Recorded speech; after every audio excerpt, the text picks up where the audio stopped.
मैंने कभी नहीं सोचा था कि मैं ये भी करने वाली हूँ भाई लाइफ में, कभी भी नहीं सोचा था। तो मैं आपको बताऊंगी मेरी ये जर्नी मैंने डॉक्यूमेंट करने की क्यों सोची है। इसके लिए आप वीडियो में बने रहिए आगे तक। आप सभी का मेरे चैनल पे स्वागत है।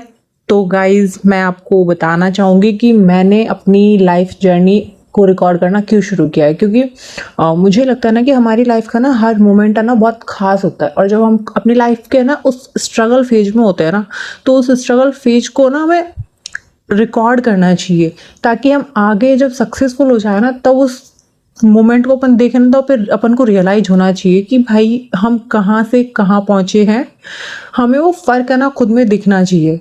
तो इसके लिए मैंने अपनी लाइफ को रिकॉर्ड करने का सोचा है। और जैसा कि अब आप देख ही सकते हैं, ये मेरा पहला लॉन्ग ब्लॉग है और इसमें मैं बता रही हूँ मेरे मम्मी पापा की एनिवर्सरी वाले दिन की बात। एक्चुअली मैंने रिकॉर्ड काफ़ी दिन पहले किया था ये वीडियो, बट मैं इसको डाल नहीं पाई थी, तो अभी मैं इसको डाल रही हूँ। मम्मी पापा की एनिवर्सरी थी। हम लोग ना लाइफ में ना आगे बढ़ते जाते, जैसे स्पेशली जिस फेज में ना हम लोग रहते हैं कि हमारी लाइफ में हमें जॉब ढूंढनी है, हमें करियर बनाना है, हमारा ध्यान खुद पे ज़्यादा है, खुद की पर्सनल लाइफ पे ज़्यादा, उस फेज में ना हम कहीं ना कहीं पेरेंट्स को इग्नोर कर देते हैं। भाई उनको ठीक से देखो ना।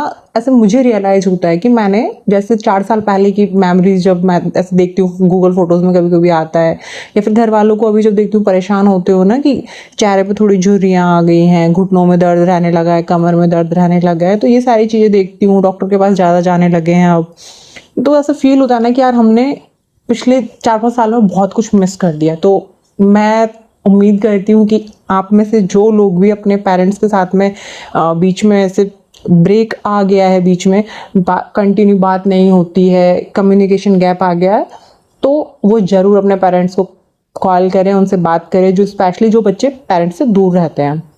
मम्मी पापा की एनिवर्सरी थी, तो मैंने पहले तो मम्मी के लिए चेकअप प्लान किया था। एक्चुअली मैंने क्या किया था, पापा ने प्लान किया था, मेरा बस इतना काम था कि मैं उनकी ड्राइवर बनी, मैं उनको लेके गई, उनका पहले एक्सरे करवाया था, दैन फिर उनकी आंखें चेक करवाई थी, उनके साथ साथ मैंने बहन भाई की आंखें चेक करवा दी थी। एनिवर्सरी पे क्या गिफ्ट दूँ, अगर मैं फूल ले आती तो वो ख़राब हो जाते। गिफ्ट मैं, माँ बाप है उनको मैं क्या गिफ्ट दे सकती हूँ। उनके लिए सबसे अच्छी चीज़ ये है ना कि उनकी हेल्थ के लिए तुम अच्छा कर सको।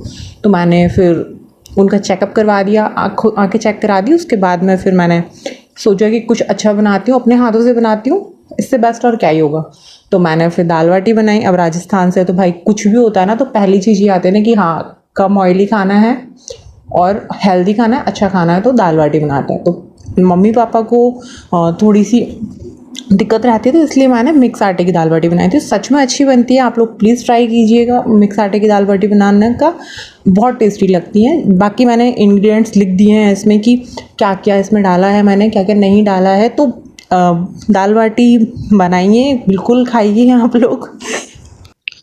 मिक्स आटा लीजिए, उसमें आप बेसन डाल लीजिए, एक्स्ट्रा आपको ऐड करना है तो प्रोटीन के लिए, तो आप उसमें बेसन डाल लीजिए। आपको थोड़ी ऐसी चाहिए कि दरदरी थोड़ा आटा, अगर बारीक है आपका तो दरदरी बनानी है तो उसमें सूजी ऐड कर लीजिए।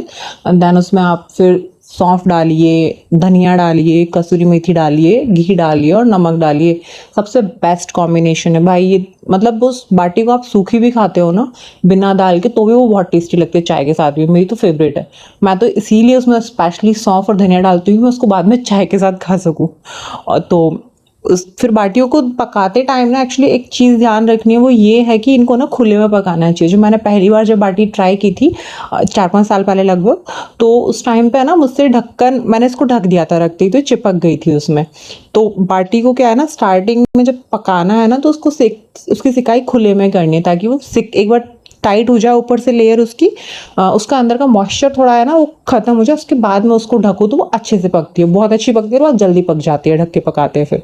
और दाल के लिए मैंने तड़का लगा लिया था। दाल बाटी की दाल में 5 दालें डाली जाती हैं, 5 दाल का मिक्स करके फिर उसको बनाया जाता है और सबसे बेस्ट लगती है भाई। मतलब ठीक है, तुमको स्पेशल खाने को भी मिलता है, ऊपर से हेल्दी खाने को भी मिलता है। तो मेरी तो फेवरेट है कि कोई भी फंक्शन हो दाल बाटी बना ही लेनी चाहिए। क्या ही फालतू में और ऑयली चीज़ों के चक्कर में पड़ना है भाई। देसी घी में बनाओ, मस्त खाओ, कोई टेंशन नहीं रहती है। तो दाल बाटी बनाने के पीछे भी एक रीज़न था। दाल बाटी इसलिए बनाई थी क्योंकि मेरे मम्मी पापा की एनिवर्सरी थी और मम्मी पापा हमेशा बताते रहते हैं ना कि उनकी शादी के टाइम पे आज से 32-33 साल पहले जब बारात जाती थी तो 2-2 दिन तक बारात रुकती थी ना, तो इसलिए उनकी शादी में बाटी बनी थी, दाल बाटी बनी थी। तो इसलिए मैंने सोचा कि ठीक है, अपन ये अच्छा ओकेजन है कि अपन हेल्दी भी हो जाएगा और उनकी शादी की मेमोरीज भी वापस आ जाएंगी। तो मैंने इसलिए भी, एक रीज़न ये भी था दाल बाटी बनाने का, तो मैंने इसलिए भी बनाई थी। Guys I am telling you, literally ना दाल बाटी बनाना सबसे ईजीएस्ट है। एकदम ऐसे सब्जी रोटी की तरह तुम दाल बाटी बना सकते हो, बहुत इजीली बन जाती है। मैक्स टू मैक्स 1 घंटा लगता है 5 से 6 लोगों का बनाने के लिए। अगर आप ज़्यादा लोगों के लिए बना रहे हो तो भी 1 घंटा ही लगेगा, इससे ज़्यादा नहीं लगता है। अगर आप में से किसी को भी रेसिपी चाहिए तो मुझे कमेंट कर दीजिएगा, मैं आपको बता दूंगी फुल डिटेल रेसिपी इसकी। और गाइस बिल्कुल बनाइए, ट्राई कीजिए। तो अब बात करते हैं मैंने ये यूट्यूब चैनल शुरू क्यों किया था और मैं इस पर, इसको लेके मेरे क्या क्या प्रॉमिसेस थे खुद से। मैंने खुद से प्रॉमिस किया था कि चाहे जो भी हो जाए मैं डेली, चाहे मैं छोटी सी रील डालूँ, चाहे शॉर्ट्स डालूँ या फिर मिनी ब्लॉग डालूँ, कुछ भी डालूँ, भले मैं 2 सेकंड का डालूँ, बट मैं डेली डालूंगी। और गाइज मैंने ये प्रॉमिस तोड़ दिया। जनरली मैं कभी प्रॉमिस नहीं तोड़ती हूँ, अगर मैं खुद से कोई प्रॉमिस करती हूँ तो मैं नहीं तोड़ती हूँ। लेकिन मुझे समझ ही नहीं आ रहा था कि मैं क्या बनाऊँ। मतलब मुझे लग रहा था कि मुझे बनाना है, लेकिन एक होता है ना कि हम ओवर थिंक कर जाते हैं कि ये डालूं कि नहीं डालूं। तो इस ओवर थिंकिंग के चक्कर में मैंने सच में 1 हफ्ते कुछ भी नहीं डाला। और इसके लिए ना मुझे बहुत बुरा लगा कि मैंने खुद का प्रॉमिस तोड़ा है। तो आप लोग अगर कोई काम शुरू करते तो प्लीज़ अपना प्रॉमिस मत तोड़ना, वरना बहुत गिल्ट फील होती है इसके लिए। क्योंकि खुद से किया हुआ वादा तोड़ देते हैं ना, तो उसके बाद में फिर ऐसा लगता है ना कि यार हम कर क्या रहे हैं, हम कुछ कर ही नहीं पा रहे हैं। मतलब कुछ भी शुरू कर रहे हैं तो वो कंप्लीट नहीं कर पा रहे हैं। तो ये मैंने सच में कभी नहीं सोचा था कि ऐसा भी मैं कर दूंगी।